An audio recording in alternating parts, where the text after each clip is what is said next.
Die größte Glocke Estlands läutet zum 2. Jahrestag der Befreiung des Landes von der bolschewistischen Zwangsherrschaft. In den Straßen Revals marschieren Sport- und Trachtengruppen auf.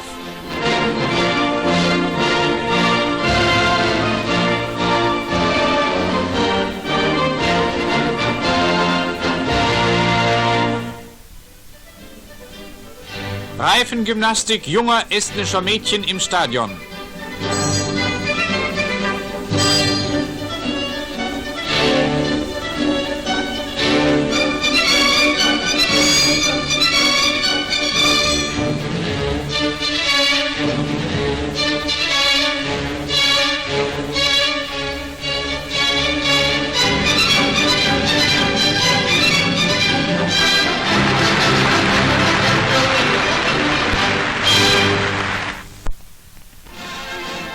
Niederländische Freiwillige der Waffen-SS nach ihrer Ausbildung. SS-Obergruppenführer Rauter besichtigt den Verband. Die Truppe ist zur Vereidigung angetreten. Der Eid auf den Führer.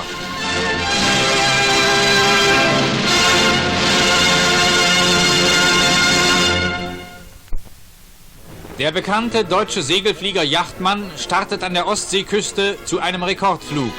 Verpflegung für mehrere Tage wird verstaut. Yachtmann war vor 2 Jahren mit dem Flugzeug abgestürzt und hatte eine schwere Beinverletzung davongetragen.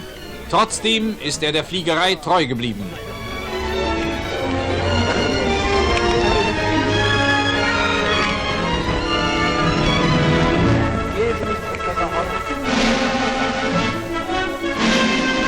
Start! Bei diesem Flug gelingt Yachtmann ein neuer Weltrekord. Er bleibt fast 56 Stunden mit seinem Einsitzer in der Luft. 3 Tage und 2 Nächte.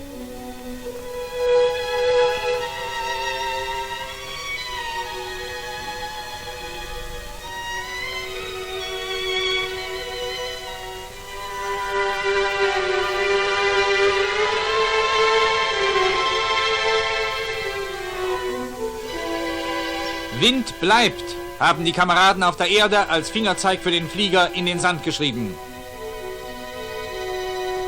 Alles hängt von der geschickten Ausnutzung der Windlage ab.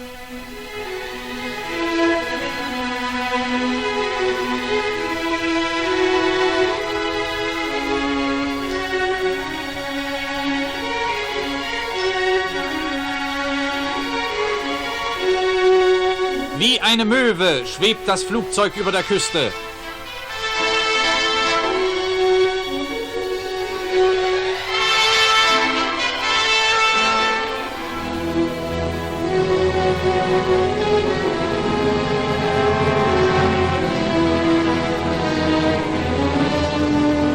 Blinkzeichen während der Nacht.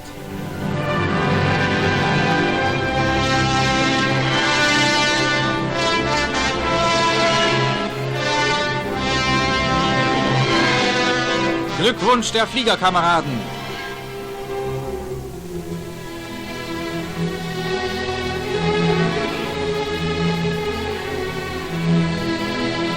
Yachtmann setzt zur Landung an.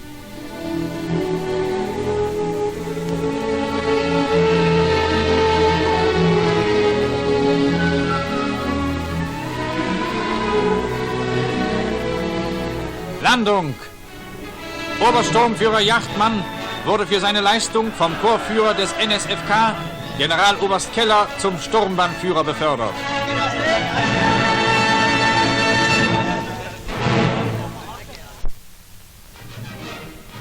In seinem Hauptquartier empfängt der Führer 4 Fliegeroffiziere, die sich in zahlreichen Einsätzen hervorragend bewährt haben, und überreicht ihnen hohe Tapferkeitsauszeichnungen.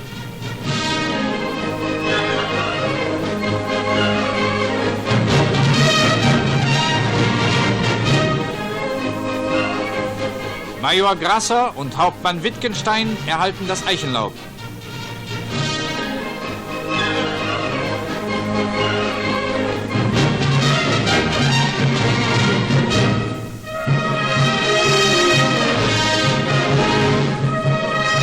Hauptmann Nowotny und Hauptmann Rall die Schwerter.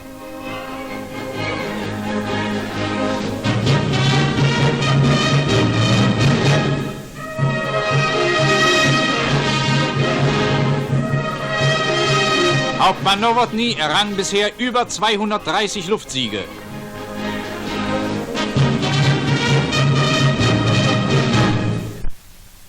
Mittlerer und südlicher Abschnitt der Ostfront.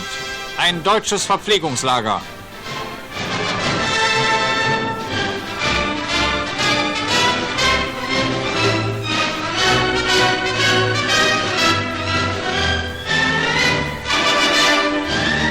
Die Vorräte werden von unseren Soldaten verladen und in die neuen Stellungen transportiert.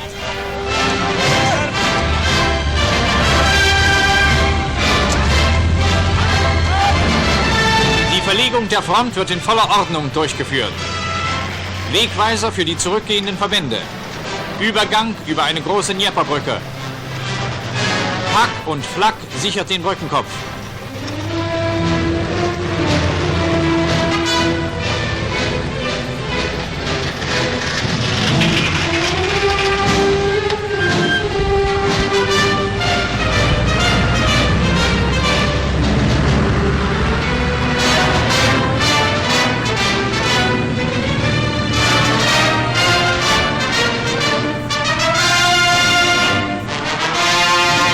Auch die Zivilbevölkerung geht über den Strom.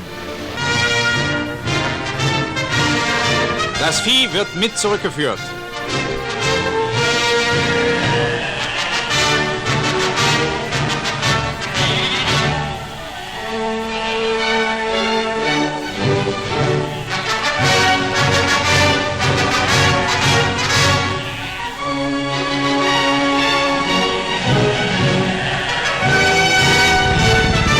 Zum Transport der Fahrzeuge und der Herden werden vielfach Fähren benutzt.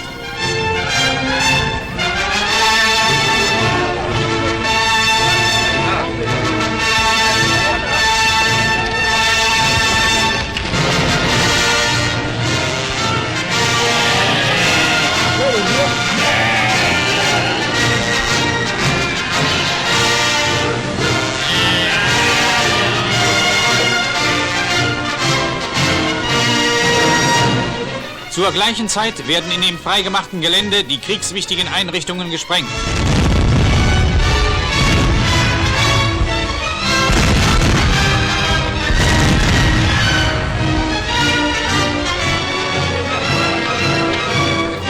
Auch eine reparaturbedürftige Lokomotive wird vernichtet.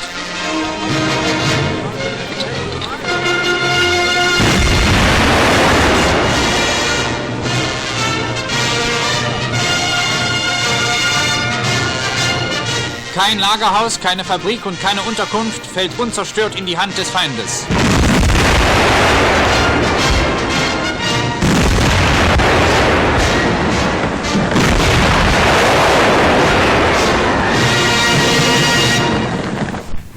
Nachhuttruppen bleiben bis zuletzt am Feind.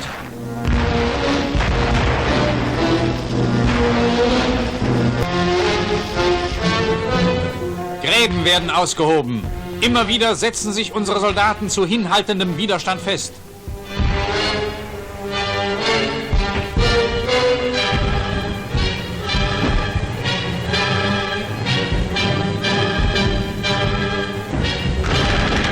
Sowjetische Flieger leiten einen Angriff gegen unsere Sicherungsverbände ein.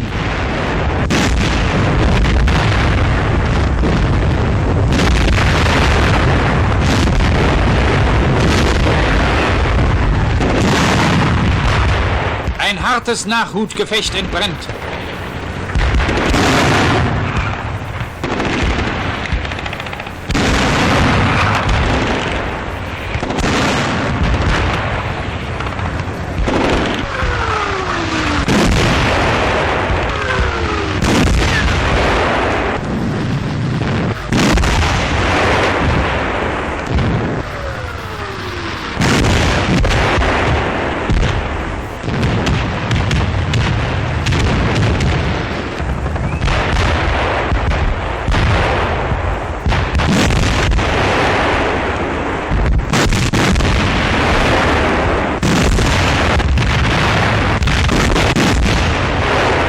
Nach dem Übergang der Truppen und des Materials sind die Brücken gesprengt worden.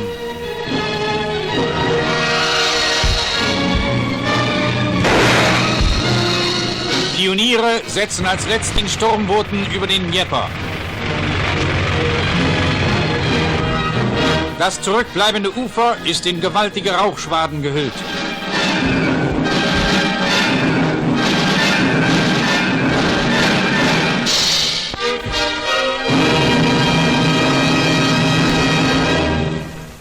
Im Süden der Ostfront wurde der vorgeschobene Kuban-Brückenkopf geräumt.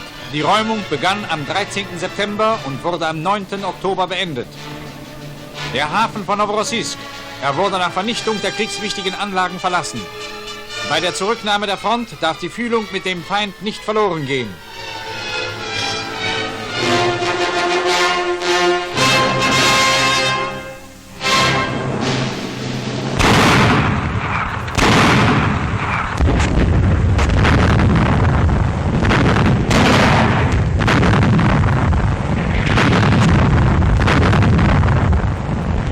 Ein Stoßtrupp wird im Lagunengebiet des Kuban eingesetzt.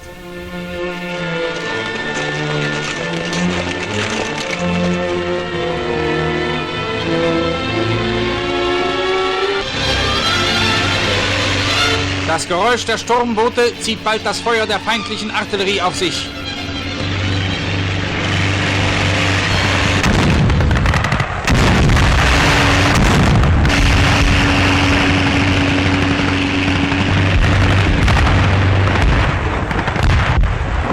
Unter heftigem Beschuss wird gelandet.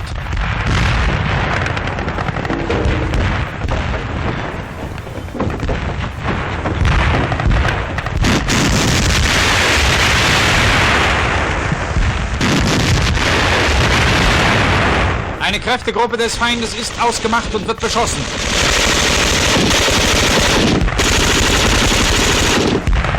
Der Stoßtrupp hat seinen Auftrag erfüllt. In rasender Fahrt geht es zurück.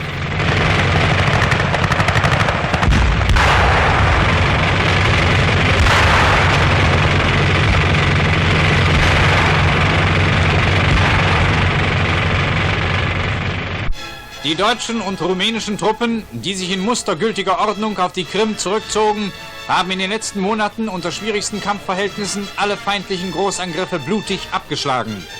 In großer Zahl werden Minen ausgelegt. Alle Maßnahmen werden getroffen, um dem Feind das Nachrücken zu erschweren.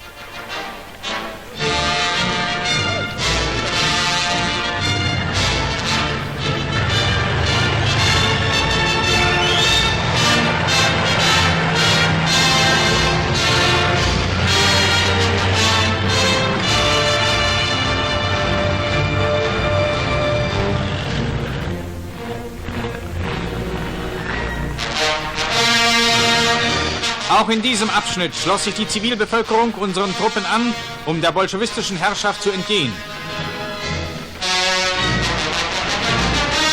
Sobald der letzte Zug die Strecke passiert hat, erfolgt die Sprengung der Bahnkörper.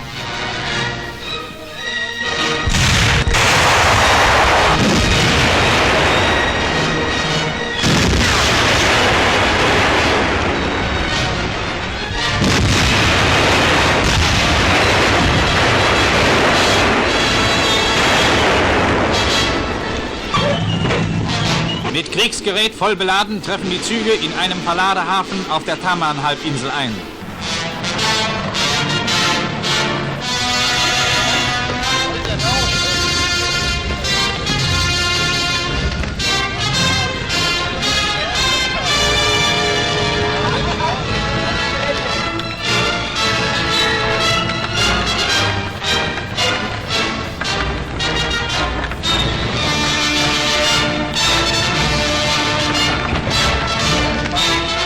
Ein großer Teil des Materials wird mit der Drahtseilbahn in Sicherheit gebracht.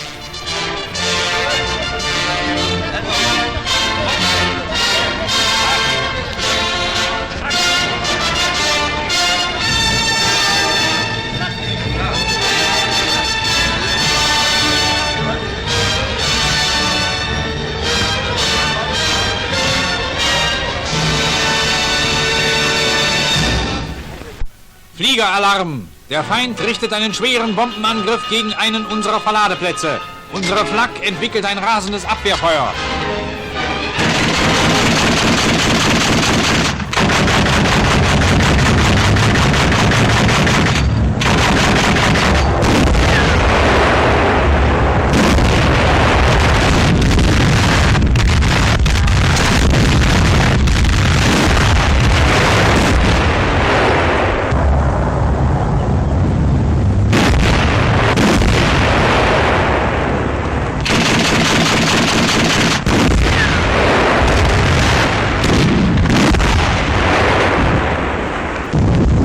Himmel ist mit Sprengpunkten übersät.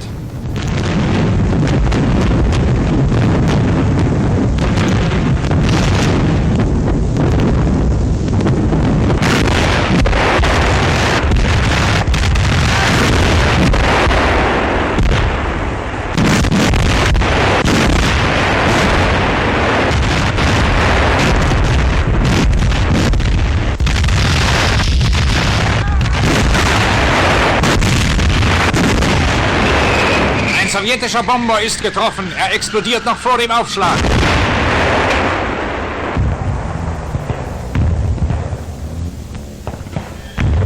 Der Pilot ist mit dem Fallschirm abgesprungen. Er stürzt ins Meer.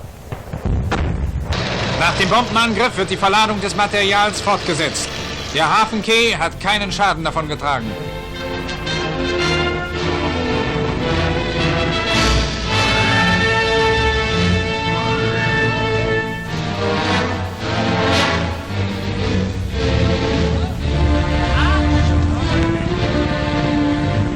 Schiff auf Schiff überquert die Meerenge von Kertsch.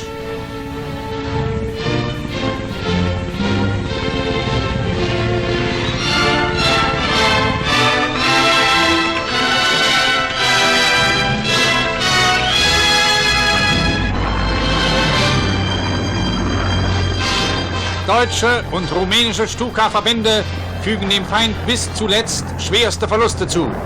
In den harten Kämpfen vom 1. Februar bis zum 9. Oktober 1943 betrugen die blutigen Verluste der Bolschewisten im Kuban-Abschnitt mehr als 355.000 Mann.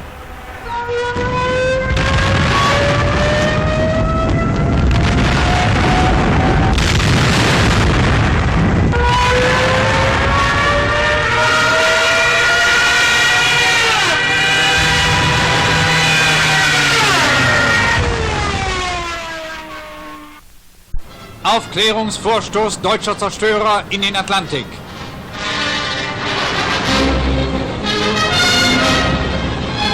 Der Verband in Kiellinie. Befehl des Flottillenchefs, verdächtiges Fahrzeug untersuchen. Ein Zerstörer schert aus und bringt ein Boot zu Wasser.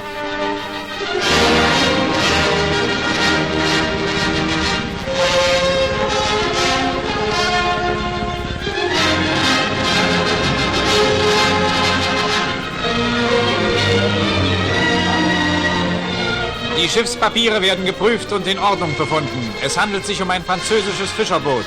Ein kleiner Tauschhandel befriedigt beide Seiten.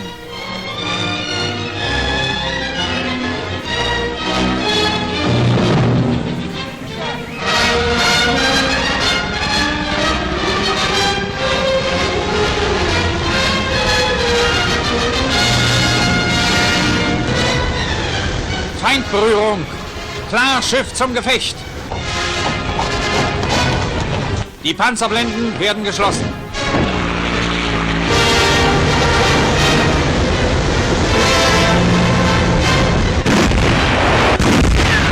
Das Feuer wird eröffnet. Der Gegner antwortet.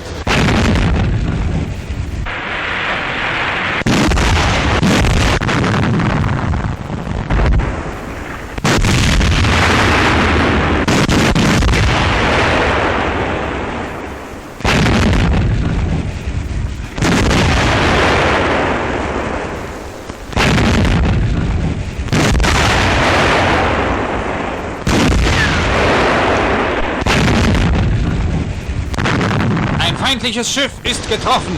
Die kämpfenden Verbände haben sich auf Torpedoschussweite genähert. Ein Fächer wird geschossen.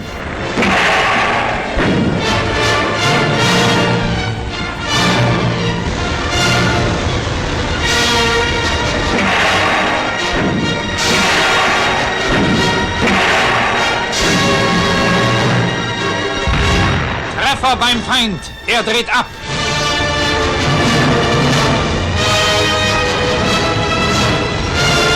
Unsere Schiffe setzen die Fahrt fort.